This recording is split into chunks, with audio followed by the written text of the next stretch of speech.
So guys आज की इस वीडियो का जो हमारा टॉपिक है वो है inheritance in Java programming language. So जी हाँ गाइस, आज की इस वीडियो में मैं आप लोगों को इनहेरिटेंस के बारे में कंप्लीटली इन डिटेल थ्योरेटिकली और प्रैक्टिकली इंटेलिजेंट आइडिया में कोडिंग करके सिखाऊंगा। तो चलें अब without wasting time let's get started. Inheritance in Java. Guys यहाँ पर मैंने इनहेरिटेंस की एक डेफिनेशन लिखी हुई है। सो मैंने यहाँ पे लिखा हुआ है inheritance in Java is a mechanism in which one object acquires all the properties and behaviour of a parent object. इस बात का मतलब क्या है? इस बात का सिंपली मतलब ये है कि मान ले हमारे पास एक ऑब्जेक्ट है, एक क्लास है, और वो क्लास क्या करती है? वो एक्वायर्स करती है all the properties and behaviour, यानी उसके अंदर तमाम प्रॉपर्टीज तमाम बिहेवियर है अपनी पेरेंट क्लास के, पेरेंट ऑब्जेक्ट के। इसको हम लोग कहते हैं इनहेरिटेंस। क्या मतलब हुआ इस बात का? एग्जाम्पल देके समझाता हूँ। मान ले हमारे पास एक क्लास है, ये ए क्लास बी, और हमारे पास है ए क्लास बी। ये हमारे पास क्लास ए एंड ये है हमारे पास क्लास बी। और हमारे पास ए क्लास के अंदर जितने भी प्रॉपर्टीज हैं, जितने भी बिहेवियर हैं, जितने भी मेथड्स हैं, जितने भी कंस्ट्रक्टर हैं, जितने भी ऑब्जेक्ट हैं, वो सारे के सारे अगर एग्जिस्ट करते हैं मेरी क्लास बी के अंदर, वो तमाम प्रॉपर्टीज और बिहेवियर अगर हमारी क्लास बी रखती है, तो ये क्या होगा? ये हमारे पास एक इनहेरिटेंस हो जाएगी। और ये ए क्लास इस बी के लिए बन जाएगी पेरेंट क्लास। इससे क्या होगा? इससे ये होगा कि हम लोग क्या करेंगे, हम लोग ए को इनहेरिट करा देंगे बी के साथ, यानी ए को अटैच करवा देंगे बी के साथ, और यहाँ पे हम लोग करेंगे inheritance. It is an important part of object oriented programming, यानी ये हमारे पास ऑब्जेक्ट ओरिएंटेड प्रोग्रामिंग का एक बहुत ही इंपॉर्टेंट पार्ट है। और ये इंपॉर्टेंट पार्ट क्यों है? क्योंकि ऑब्जेक्ट ओरिएंटेड प्रोग्रामिंग का हमारे पास मेन मकसद होता है अपनी प्रोग्रामिंग को रियल वर्ल्ड पे बेस करके उसे आसान बनाया जाए, अपने कोड को जितना हो सके उतना रिड्यूस किया जाए और ड्राई प्रिंसिपल को फॉलो किया जाए। अब ड्राई प्रिंसिपल क्या होता है, इसके ऊपर कंप्लीट इन डिटेल वीडियो बनाई हुई चैनल पर मौजूद है, आप लोग जाके देख सकते हैं। फिलहाल मैं आपको बता देता हूँ, ड्राई का मतलब होता है डू नॉट रिपीट योरसेल्फ, यानी अपने कोड को बार बार दोबारा रिपीट ना करें, उसको एक ही दफा लेके और बाद में उसको जहां जहां यूज होता है यूज करते रहें। इसी चीज को हम लोग कहते हैं इनहेरिटेंस। यानी हम लोग क्या करते हैं, हम लोग इसमें दो क्लासेस बनाते हैं और एक क्लास को हम लोग पेरेंट क्लास बना लेते हैं दूसरी क्लास की, और क्या करते हैं, जितनी भी चीजें हमारे पास ए क्लास के अंदर होती हैं उन सबको हम लोग ऐड कर देते हैं बी क्लास के अंदर। अब इसको ऐड करने के हमारे पास दो तरीके होते हैं। पहला तरीका क्या, वही नॉर्मल कॉपी करें इन सबको यहाँ से और कॉपी करके इनको यहाँ पर पेस्ट कर दें। लेकिन इसमें एक प्रॉब्लम है, लेट्स सपोज हमें कुछ चेंजेस करनी है, तो हम क्या करेंगे, हम बी में उसको चेंजेस करेंगे और वही चेंजेस बाद में हमें दोबारा जाकर फिर से ए के अंदर करनी पड़ेंगी। और मान लें हम लोग कुछ चेंजेस करना भूल जाएं और फिर हम लोग अपने प्रोग्राम को रन करें, तो क्या होगा, वो हमें एक एरर दे देगा। तो इससे बचने के लिए हम लोग यूज करते हैं दूसरा तरीका, जो कोई होता है हमारे पास एक्सटेंड कीवर्ड की मदद से। अब एक्सटेंड कीवर्ड की मदद से हम लोग क्या करते हैं, हम लोग ए को ऐड करवा देते हैं बी के अंदर, यानी ए को अटैच करवा देते हैं। और आसान अल्फाज हम लोग क्या करते हैं, हम लोग बी को तमाम प्रॉपर्टीज और तमाम बिहेवियर दे देते हैं जो कि ए के पास होते हैं। और नीचे मैंने लिखा है inheritance represent is a relationship which is also known as parent child relationship. अब ये पेरेंट चाइल्ड रिलेशनशिप को हमने इनहेरिटेंस में क्यों जोड़ा, इस बात का सिंपली मतलब ये, मैं आपको एग्जांपल देके समझाता हूँ। मान ले आपके अंदर कुछ ऐसी सलाहियत, कुछ ऐसी प्रॉपर्टीज, कुछ ऐसी खूबी या खुसूसियात होंगी जो आपके बिल्कुल पेरेंट से मिलती हो, या तो आपकी आवाज थोड़ी बहुत आपके फादर से मिलती होगी, या तो लेट्स सपोज आपके कुछ स्पेशल फीचर्स आपके फादर से मिलते हो। तो उसको हम लोग क्या कर सकते हैं, इसको हम लोग कहते हैं इनहेरिटेंस, यानी आपके अंदर वो प्रॉपर्टीज हैं जो आपके पेरेंट के अंदर हैं। सो इसको हम लोग कहते हैं पेरेंट चाइल्ड रिलेशनशिप, दूसरे अल्फाज हम लोग कहते हैं इसको इनहेरिटेंस। सो आई होप आपको समझ में आया होगा इनहेरिटेंस क्या कहते हैं। अब मैं आपको प्रोग्रामिंग जबान में बताता हूँ। प्रोग्रामिंग जबान में हम लोग क्या करते हैं, हम लोग एक क्लास बनाते हैं, क्लास है, उसके अंदर हम लोग कुछ फील्ड सेलेक्ट करते हैं। लेट्स सपोज मैंने कर दिया इंट एक्स, और फिर हमने क्या किया, मैंने बनाई क्लास बी, और इस क्लास को बी को मैंने क्या किया, मैंने इस क्लास बी को बोले कि तुम क्या करती हो, तुम एक्सटेंड करती हो क्लास ए को, नहीं तुम्हारे अंदर वो तमाम प्रॉपर्टीज हैं जो क्लास ए के अंदर मौजूद है। और फिर लोग क्या करो, बी के अंदर हम लोग उसकी अलग प्रॉपर्टीज बनाते हैं। लेट्स सपोज मैंने वाई बना दिया, और फिर बाद हम लोग उसको यूज करते हैं। तो उसको हम लोग अटैच कैसे करते हैं, अटैच हम लोग करते हैं एक्सटेंड कीवर्ड की मदद से। हम लोग बोलते हैं कि भाई जो मेरी नई क्लास बन रही है बी, ये बी एक्सटेंड करती है क्लास ए को, तो उससे क्या होता है, ए के अंदर जितनी भी प्रॉपर्टीज है, जितनी भी बिहेवियर है, जो सब कुछ क्या होता है, वो ऐड हो जाता है, वो सारे एक्वायर कर लेती है मेरी बी क्लास, वो बी क्लास ले लेती है। सो इसी चीज को हम लोग कहते हैं इनहेरिटेंस। आई होप आपको समझ में आया होगा। अगर आपको अभी भी थोड़ी बहुत क्यूरी है, थोड़ी प्रॉब्लम है, तो आप वेट करें, अभी हम थोड़ी देर बाद इंटेलिजेंट आइडिया में जाके कोडिंग करेंगे, तब आप लोगों को समझ में आ जाएगा। तो चलिए गाइस, अब हम लोग एक बात पे डिस्कशन करते हैं कि व्हाई वी यूज इनहेरिटेंस, हम लोग इनहेरिटेंस को क्यों यूज करते हैं। तो चले गाइस, अब बात करते हैं सीधा why we use inheritance. Why use inheritance in Java, यानी जावा प्रोग्रामिंग के अंदर हम लोग इनहेरिटेंस को क्यों यूज करते हैं। सो इसके ऊपर हमारे पास दो रीजन है, मैं आपको बताता हूं। तो हमारे पास यहाँ पर दो रीजन है। सबसे पहला क्या है, फॉर मेथड ओवरराइडिंग। अब ये मेथड ओवरराइडिंग क्या होता है गाइस, इसके ऊपर मैं वीडियो बनाने वाला हूं। मेरी नेक्स्ट वीडियो मेथड ओवरराइडिंग के ऊपर होगी। इसके बारे में अपनी नेक्स्ट वीडियो के अंदर आपको इन डिटेल बताने वाला हूं, तो आपने नेक्स्ट वीडियो मिस नहीं करनी, वो बहुत इंपॉर्टेंट वीडियो होने वाली है। मेथड ओवरराइडिंग हमारे पास पार्ट होता है इनहेरिटेंस का, और दूसरा हम लोग यूज करते हैं फॉर कोड रीयूजेबिलिटी, जो कि हमारे पास ऑब्जेक्ट ओरिएंटेड प्रोग्रामिंग का एक पार्ट होता है कि हम लोग जितना चाहे होता है अपने कोड को कम करें, अपने प्रोग्राम को जितना प्रेजेंटेबल, जितना अच्छा बना सके उतना बनाएं। सो इसी चीज के लिए हम लोग यूज करते हैं इनहेरिटेंस को for code reusability and method overriding. Method overriding क्या होता है अपनी आने वाली वीडियो में बताऊंगा मैंने आपको, और कोड रीयूजेबिलिटी हम लोग कैसे करते हैं, ड्राई प्रिंसिपल होता है हमारे पास, क्या होता है उसके ऊपर वीडियो मौजूद है, आप लोग जाके देख सकते हैं। तो चलिए गाइस, बहुत हो गई थ्योरेटिकल बातें, अब चलते हैं सीधा इंटेलिजेंट आइडिया में, वहां से लेके कोडिंग करके पढ़ते हैं हम लोग इनहेरिटेंस को। तो चलिए अब विदाउट वेस्टिंग टाइम चलते हैं सीधा इंटेलिजेंट आइडिया में। तो ऑलरेडी कैसे मैं आ चुका हूं इंटेलिजेंट आइडिया के अंदर। जल्दी से क्या करता हूं, एक न्यू क्लास बनाता हूं, एसआरसी पर राइट क्लिक करके न्यू जावा क्लास, एक न्यू जावा क्लास बनाऊंगा। क्लास का मैं नाम रखूंगा let's suppose inheritance. Enter press करूंगा, डॉट जावा लिखनी ऑटोमेटिकली ऐड हो जाएगा। अब आपने क्या करना है, शिफ्ट एंटर प्रेस करना है, मेन लिखना है, मेन लिख के हम लोग अपना मेन मेथड यहाँ पे लेके आएंगे। सिंपली मेन लिख के एंटर प्रेस करना है, बाकी काम इंटेलिजेंट आइडिया कर देगा। गाइस ये इंटेलिजेंट आइडिया हमारी आईडी जहाँ पे हम लोग कोडिंग करते हैं। अगर आपको इंटेलिजेंट आइडिया के बारे में नहीं पता और आपके पीसी में इंस्टॉल नहीं है, तो गाइस इसके ऊपर मैंने एक वीडियो बनाई है जिसका लिंक नीचे डिस्क्रिप्शन में ऊपर आई बटन पर शो हो रहा है। तो इस वीडियो के अंदर मैंने आपको तमाम प्रोसेसिंग, तमाम चीजें बताई है, कैसे हम लोग इंटेलिजेंट आइडिया को इंस्टॉल करते हैं, स्टेप बाय स्टेप तमाम चीजें मैंने आपको इस वीडियो के अंदर बताई है। तो आप वो वीडियो जाकर लाजमी देख लीजिएगा। तो चलिए गाइस अपने टॉपिक पे वापस आते हैं, थोड़ा बैक कर लेता हूं, उसको थोड़ा बड़ा करता हूं ताकि आपको नजर आ जाए। अब मैं आपको समझाता हूं। लेट्स सपोज मैं क्या करता हूं, मैं क्लास बनाता हूं, यहाँ पर क्लास ए नाम की मैं क्लास बनाता हूं, बहुत इजी रखने के लिए ताकि आपको आसान से समझ में आ जाए। और इसके अंदर मैं एक फील्ड सेलेक्ट करता हूं। लेट्स सपोज मैं करता हूं इसके अंदर इंट एक्स, मैंने इंट एक्स नाम की एक फील्ड सेलेक्ट कर दी। अब मैं क्या करता हूं, इसके अंदर मैं कंस्ट्रक्टर बनाता हूं। मैं लिखता हूं यहाँ पर पब्लिक वॉइड मेकिंग कंस्ट्रक्टर। मैंने मेकिंग कंस्ट्रक्टर नाम का एक कंस्ट्रक्टर बना दिया, जस्ट रैंडम सा मेकिंग कंस्ट्रक्टर नेम दिया ताकि आपको समझ में आ सके। और यहाँ पे क्या करूंगा, एंटर प्रेस करूंगा, फिर मैं यहाँ पे लिखूंगा system.out.println, और यहाँ पे मैं लेट्स सपोज लिख देता हूँ आई एम इन क्लास ए। ठीक है, तो मैंने यहाँ पे कंस्ट्रक्टर बना दिया। अब मैं काम करता हूँ, मैं गेटर्स एंड सेटर्स बनाता हूँ। तो गेटर एंड सेटर बनाने की हमारे पास एक शॉर्ट ट्रिक होती है, शायद मैंने शॉर्ट ट्रिक के बारे में आपको बताया है, मैं दोबारा बता देता हूँ। क्या होता है, आपने ऑल्ट इंसर्ट प्रेस करना है। ऑल्ट इंसर्ट प्रेस करेंगे, आपके पास कुछ तरह का इंटरफेस आएगा। यहाँ पे हमारे पास लिखा हुआ है जनरेट, कि आप क्या जनरेट करवाना चाहते हैं। तो मैं कंस्ट्रक्टर भी जनरेट करवा सकता हूँ, गेटर भी करवा सकता हूँ, सेटर भी करवा सकता हूँ, उनको साथ भी करवा सकता हूँ। तो मुझे गेटर एंड सेटर बोथ करवाने हैं, तो गेटर एंड सेटर पे क्लिक करूंगा। इंट एक्स यहाँ पे मैं सिलेक्ट है तो ओके करूंगा, और देखिए यहाँ पे मेरा इंट एक्स के लिए गेटर्स एंड सेटर्स यहाँ पर बन गए हैं। सो ठीक है, सो अभी तक मैंने क्या किया है, मैंने यहाँ पे क्लास ए बनाई है। क्लास ए के अंदर मैंने एक फील्ड सिलेक्ट की इंट एक्स, उसके मैंने गेटर्स एंड सेटर्स बनाया, उसके अंदर मैंने कंस्ट्रक्टर बनाया। अब क्या करता हूँ, मैं यहाँ पर एक और क्लास बनाता हूँ, क्लास बी नाम रखा था कि आपको और आसानी से समझ में आए। एंटर प्रेस करूँ। अब जो मैंने आपको थ्योरी में बताया था उस बात को जरा मैं रिवीजन करता हूँ। उसका रिवीजन ये है कि हम लोग करते क्या है कि हम लोग इनहेरिटेंस ऐसे करते हैं कि हमारे पास एक क्लास होती है, और वो क्लास क्या करती है, वो क्लास के पास तमाम प्रॉपर्टीज और तमाम बिहेवियर होते हैं अपनी पेरेंट क्लास के। तो लेट्स सपोज ये बी के लिए ए हमारी पेरेंट क्लास है।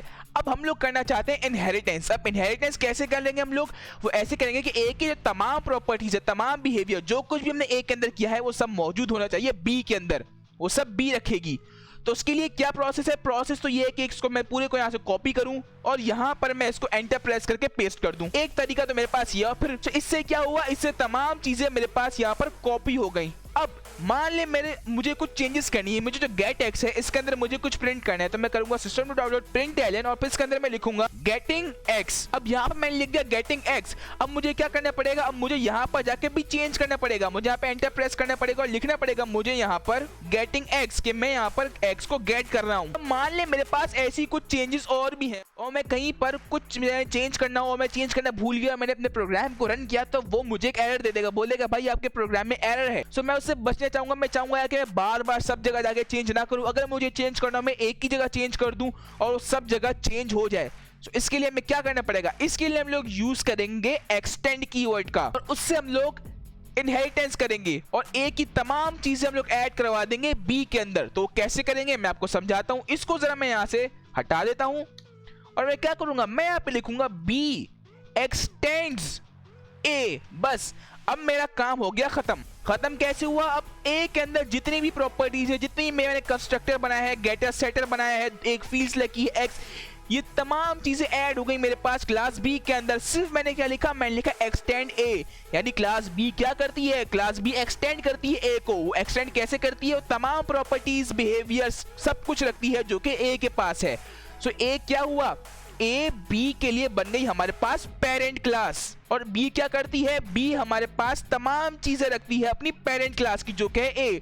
सो यहाँ पर हम लोगों ने कर दी इनहेरिटेंस, जो कि हमारे पास यहाँ पे शो भी हो रहा है, वन इनहेरिटर। अगर मैं यहाँ पे क्लिक करूं तो मेरे पास देखिए बी पे शो हो गया, यानी क्या, यानी जो ए है वो इनहेरिट हो रहा है बी के अंदर। सो मैं काम करता हूँ, मैं इसके अंदर यहाँ पे एक और ऑब्जेक्ट बनाता हूँ। मैं यहाँ पे लिखता हूँ इंट वाई, मैंने वाई नाम का एक ऑब्जेक्ट बनाया।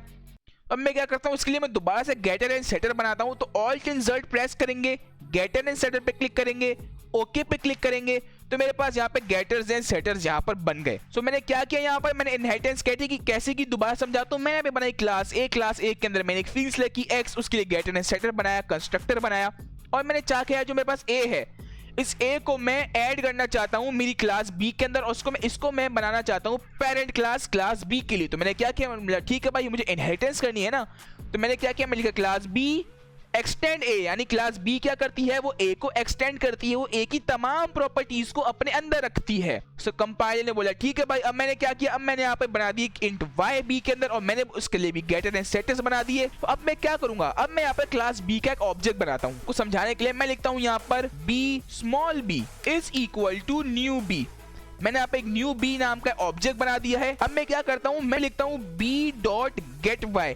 मैं आप लिखना चाहता हूँ B dot get Y, Y के मैं यहाँ पे वैल्यू देता हूँ, लेट्स सपोज मैं यहाँ पे देता हूँ 52। तो सॉरी मैंने गेट वाई बना दिया, मुझे यहाँ पे सेट वाई बनाना पड़ेगा। सबसे पहले मैं वैल्यू सेट करूंगा, फिर तो गेट कर पाऊंगा। कॉमन सी बात है, पहले वैल्यू को गेट करते हैं फिर सेट करते हैं। हटा देता हूँ यहाँ से सेट वाई, और वैल्यू देता हूँ मैं यहाँ पर 52। सो अब क्या होगा, अब मैंने वैल्यू y के लिए सेट कर दिया, क्योंकि y मेरे पास मौजूद है मेरी क्लास b के लिए। तो क्या ये मुझे प्रिंट करेगा, हाँ ये मुझे y की वैल्यू जो मैं सेट कर रहा है वो मुझे ये प्रिंट करके देगा, क्योंकि y तो मौजूद है b के अंदर। तो मैं काम करता हूँ, यहाँ पे मैं एंटर प्रेस करता हूँ, मैं आप लिखता हूँ system dot out dot println, और यहाँ पे मैं लिखता हूँ b डॉट गेट वाई। मैं यहाँ पे लिख दूंगा गेट वाई। सो इससे क्या होगा, मुझे y की वैल्यू है जो मैंने यहाँ पे लिखी है 52, वो मुझे गेट होके मिल जाएगी, यानी प्रिंट होके मिल जाएगी। तो काम करते हैं, अपने प्रोग्राम को रन करते हैं, देखते हैं क्या ये वैल्यू मुझे प्रिंट होके मिलती है कि नहीं। तो मैं राइट क्लिक करता हूँ, अपने प्रोग्राम को रन करता हूँ। गाइस जब भी आप इंटेलिजेंट आईडिया में कोई न्यू क्लास बनाए उसको फर्स्ट टाइम रन करें तो हमेशा अच्छी प्रैक्टिस है कि आप राइट क्लिक करें, इस रन के बटन पे क्लिक करके अपना प्रोग्राम रन करें। नहीं तो अगर आप इस बटन पे क्लिक करके अपना प्रोग्राम रन करेंगे तो आपका प्रीवियस प्रोग्राम रन हो जाएगा। तो इसके लिए अच्छी प्रैक्टिस है, जब भी आप इंटेलिजेंट आईडिया में न्यू क्लास बनाए राइट क्लिक करें और इस रन के बटन पे क्लिक करके अपना प्रोग्राम रन करें। क्लिक करता हूं यहां पर और देखिए मेरा प्रोग्राम कंपाइल एंड रन हो रहा है। सो गाइस ये देखें मुझे y की वैल्यू जो कि b थी वो प्रिंट होके मिल गई। अब उसी के साथ अगर मैं यहाँ पे x की वैल्यू गेट करना चाहता हूँ तो मैं क्या कर पाऊंगा, तो मैं यहाँ पे लिखता हूँ सेट x और यहाँ पे मैं चेंज कर देता हूँ गेट y को गेट x कर देता हूँ। तो क्या मैं b का जो मैंने ऑब्जेक्ट बनाया है उसके अंदर मैं गेट कर पाऊंगा x की वैल्यू, क्योंकि मैंने तो यहाँ पर b के अंदर y बनाया है, तो क्या मैं गेट कर पाऊंगा x की वैल्यू b का ऑब्जेक्ट बनाकर। तो गाइस इस क्वेश्चन का आप सबने आंसर करना है नीचे कमेंट सेक्शन में। अभी वीडियो पॉज करें, जो वीडियो का टाइम चल रहा है टाइम स्टैम्प लगा नीचे कमेंट में मुझे आंसर करें कि यस और नो कि क्या मुझे x की वैल्यू 52 प्रिंट होकर मिलेगी या नहीं। जल्दी से आपके पास 3 सेकंड है, वीडियो को पॉज करें और नीचे कमेंट करें। सो आई होप गाइस आपने नीचे कमेंट लाजमी किया होगा और इसका आंसर है यस, बिल्कुल प्रिंट करके देगी x की वैल्यू। क्यों? क्योंकि जो मेरी क्लास b है वो एक्सटेंड कर रही है a को, वो उसके अंदर a की तमाम प्रॉपर्टीज है, तमाम चीजें हैं जो कि a के पास है वो तमाम मौजूद है b के अंदर। तो क्या करेगी, तो वो प्रिंट करके देगी मेरे पास x की वैल्यू जो कि a के अंदर मौजूद है और a मेरे पास पूरी की पूरी a क्लास वो मौजूद है मेरे पास b के अंदर। तो जी हाँ ये मुझे प्रिंट करके देगी वैल्यू, क्योंकि ये एक्सटेंड करती है a को, ये मेरे पास इनहेरिटेंस है। तो जी हाँ ये मुझे प्रिंट करके देगी। मैं रन करता हूँ अपने प्रोग्राम को और देखें मुझे 52 प्रिंट होके मिलेगा। ये देखें मुझे प्रिंट करके दे रहा है गेटिंग x।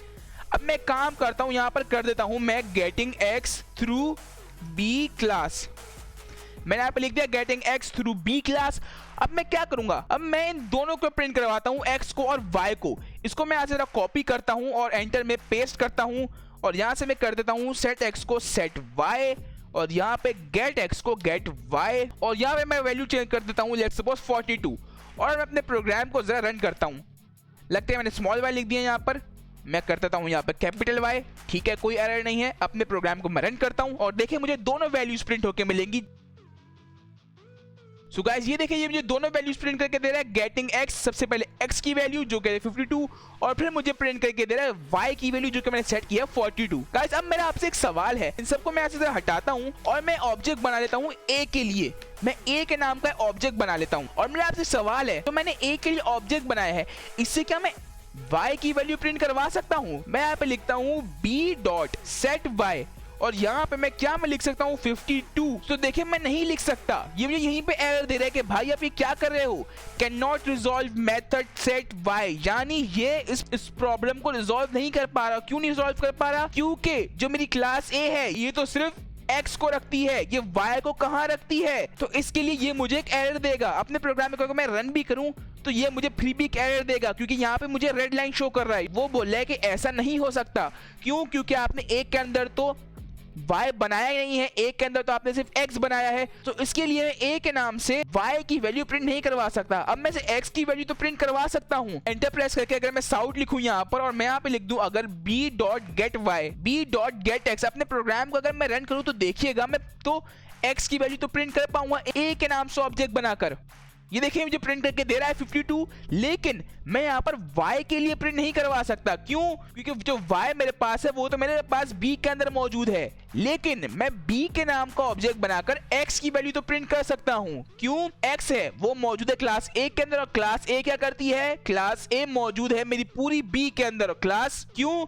क्योंकि मेरी क्लास B एक्सटेंड करती है A को, तो मैं B के नाम का ऑब्जेक्ट बनाकर A के अंदर जितनी भी चीजें हैं उन सबको प्रिंट करवा सकता हूँ। सो गाइस यही होती है हमारे पास इनहेरिटेंस। मेरा मकसद था आपको इनहेरिटेंस समझाने का। आई होप आपको समझ में आया होगा। कोई मुश्किल टॉपिक नहीं है, बस थोड़ा सा ट्रिकी है, एंड आई होप जिस तरीके से मैंने आपको समझाया है आपको समझ में आ गया होगा। सो गाइस ये थी आज की वीडियो। आई होप आपको इनहेरिटेंस समझ में आया होगा। एक दफा आप इसका पूरा कोड देख लें। अगर समझ में आया हो तो इस वीडियो को लाइक लाजमी कीजिएगा। लेटर ऑन ऐसी जावा और प्रोग्रामिंग से रिलेटेड वीडियो से अपडेटेड रहने के लिए मेरे चैनल को सब्सक्राइब करके बेल नोटिफिकेशन को ऑल पे कर लें, ताकि मैं जब भी कोई न्यू वीडियो अपलोड करूं तो उसका लिंक आपके पास सबसे पहले पहुंचे। एंड गाइस अगर आपको नहीं पता कि पूरा जावा कोर्स है जिसके अंदर मैं जावा प्रोग्रामिंग को स्टार्टिंग से लेकर एंड तक बिल्कुल सीखे वाइज पढ़ा रहा हूं। सो जी हां, ये पूरा कोर्स है। इस कोर्स की मैंने एक प्लेलिस्ट बनाई है। सो ये वो प्लेलिस्ट है। इस प्लेलिस्ट के अंदर मैं जावा प्रोग्रामिंग को स्टार्टिंग से लेकर एंड तक बिल्कुल सीखे वाइज पढ़ा रहा हूं। तो आप इस प्लेलिस्ट को एक्सेस कर लें। इस प्लेलिस्ट का लिंक नीचे डिस्क्रिप्शन में ऊपर आई बटन पर शो हो रहा है। सो चलिए गाइस अभी देख ले, बस इतना ही। मैं मिलता हूं आपसे अगली वीडियो में, तब तक के लिए thanks for watching and don't forget to subscribe.